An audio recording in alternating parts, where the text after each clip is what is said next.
So let's talk about a new and chaotic 40k rule, and see what's washing in on the tides of the warp.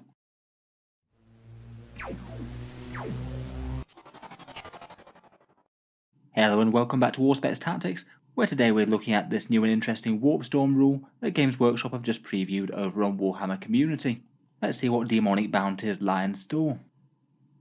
So one of the common themes in the 9th edition codexes has been that each and every army gets a special rule for being run on its own, and not taking other allies, aside from a few typical ones that might help other factions, things like say Inquisitors for the Imperium, or Chaos Knight Dreadblades. This Warp Storm rule had been previously rumoured to be the Pure Demons army-wide special rule, so it should be a way for the Warp to empower the demonic legions as they're trying to conquer real space, provided they're not bringing any allies along besides things like Chaos Knight Dreadblades.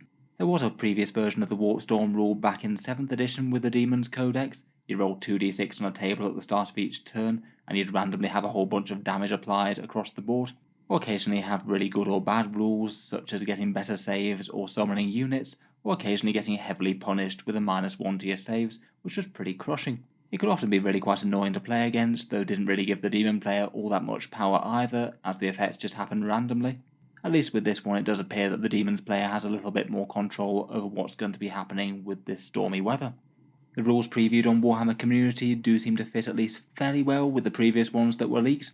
You'll be rolling 8 dice to see if you can gain some Warp Storm points, every roll of a 4+ gaining you 1 point to spend on some fun abilities for your army.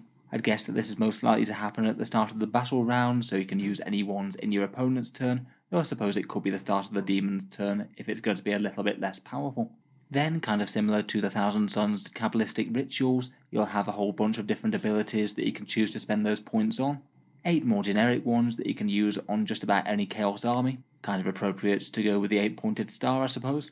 And then you can also unlock a trio of god-specific ones for each detachment in your army that's purely one god's detachment. So say if you had a Nurgle detachment, that would unlock you the 3 Nurgle options as well that you might want to use instead. It's kind of interesting that some turns you might have a super turn where you get loads of benefits, where some turns you might roll quite low and only get a few Warp Storm points, so it might make it just a little bit of a gamble to build around as a core strategy that you need to go off. But I guess if you go for an ability that's going to be 3 points or less, you are going to get that the vast majority of the time. As well as that, there will be other ways that you can generate these points in Chaos Demons, and they've shown one of them off for Nurgle with Epidemius' buff, but they haven't said anything about that idea from the leaks that if you take more than one Chaos God, then you'll actually be reducing the amount of Warp Storm points that you can roll. They said, say, if you took 2 deities, the total of your Warp Storm points that you can roll for will be reduced, and then further if you take 3, and then further if you take all 4 Chaos Gods. I guess the idea would be that if you stick to one God's forces, then you don't get quite as many unit options, but you do get more powerful abilities to put on them. But if you use the entire codex, then you can use the exact right unit for the job, but you don't get as many powerful abilities or can't get them quite as reliably. It would seem maybe a little bit odd that they didn't preview that if that is still the case and that has made it into the final draft of the codex. But it isn't like they haven't done similar things to that before. Say for example with the Eldari battle focus, they left out the really important bit of the rule, meaning that it reduces if you go through area terrain, which was quite a big deal with jump shoot jumping Eldar. I guess we'll see if that's the case though, but it seems guaranteed that at least if you stick mainly to one god's forces, then you're going to be getting the full 8, and there might be other ways to generate them easier as well, say with warlord traits or relics. So let's talk about the fun abilities that you can actually pick then. First up we have 2 generic picks, and one of them seems to reference a new keyword called Legion's Demonica. My guess would be that this is probably the Chaos Demons Codex keyword, which every single unit in the book will get, and that will differentiate it from the standard Demon keyword. That one can apply to things in Codex Chaos Space Marines, for example. I guess it could just reference basic troop slots, things like Bloodletters or Plague Bearers, for example, but I strongly suspect it is going to be the whole army from the way that these other abilities are worded. First up for these generic picks, we have one called Descending Shadow.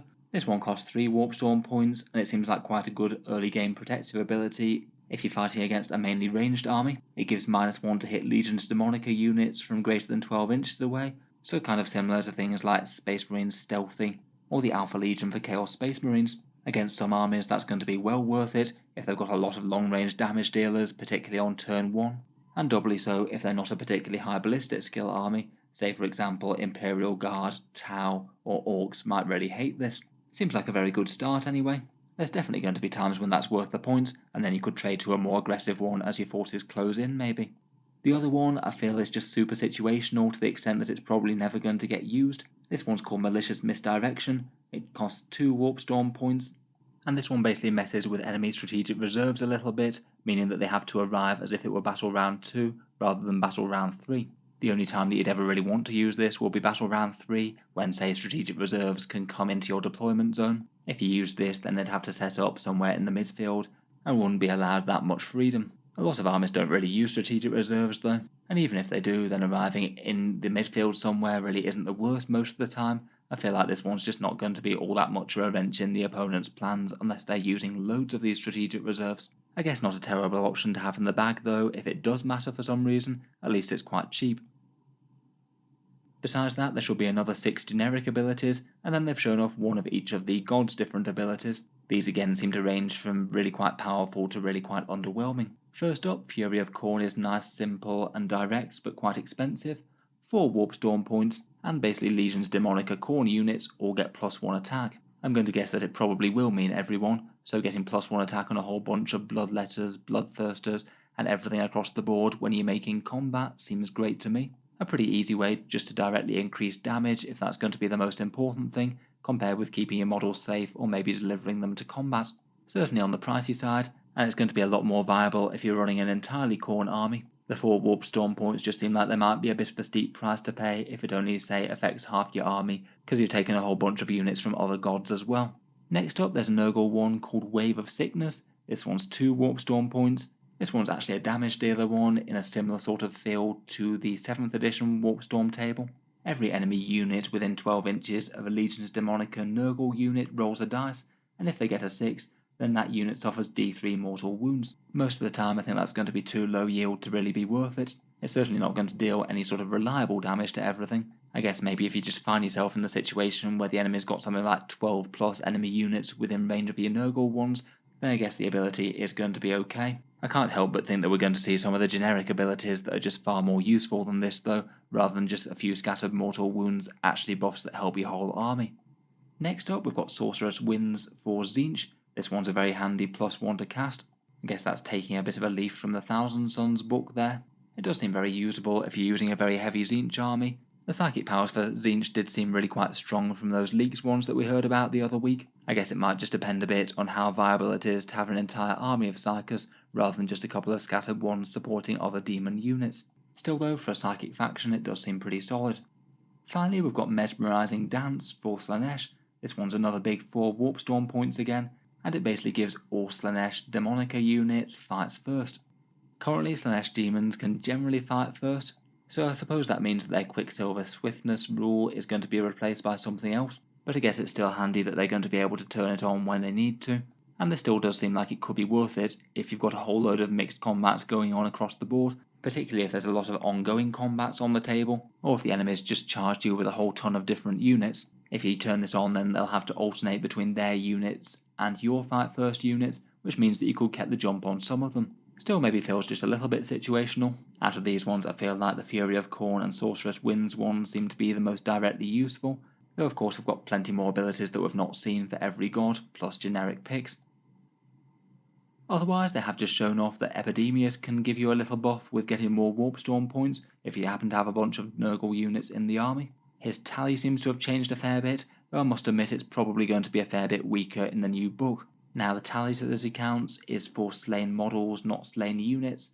The aim would be to try and reach 7 plus slain models each battle round, and then when the next battle round rolls around, if you've made your tally, then you gain a Warp Storm point and you reset the tally back to 0 again. That means that you're not going to be getting it in the first battle round, so even in pretty ideal circumstances that's usually going to be something like 3 Warp Storm points unless you're killing loads every round. So it seems far less useful than his big multi-faction buffs that he could give for Nurgle before. You could have things like +1 strength, toughness, and all sorts of other stuff. It doesn't necessarily mean that Epidemius is going to be unusable though. He might well have a bunch of other special rules that make him good, and this tally rule might just be a little bit of an extra nice thing to help manipulate that table. Finally, for other abilities, we got quite a bit from the leaks as well. I did mention these in brief before. Basically these were all listed as benefits that you could get from the Warp Storm table, but most of them weren't confirmed whether or not they were a generic ability or one from a specific god.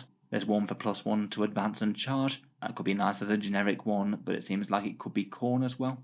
Could be nice for 8-inch charges out of Deep Strike, or for anything that can advance and charge in the Codex. There's one for a 4+ to keep enemies in combat when they try and fall back. That one seems like it's plausible that it could be Slanesh maybe. There's one for an extra pip of AP and melee, always nice to have. One for shooting and fighting in death somehow, maybe on a dice roll, maybe not. And apparently Nurgle also has one to heal their own units, and just add to that extra disgusting resilience. Overall, I think it looks like quite a fun little faction special rule, and perhaps really quite a powerful one if you have an army that could adapt and pick different ones depending on which turn it is or what foes they're facing. Definitely looks like it could add a little bit more nuance to list building and to try and make the most of this table. I guess perhaps the biggest criticism is that it could potentially lead to a little bit of decision paralysis.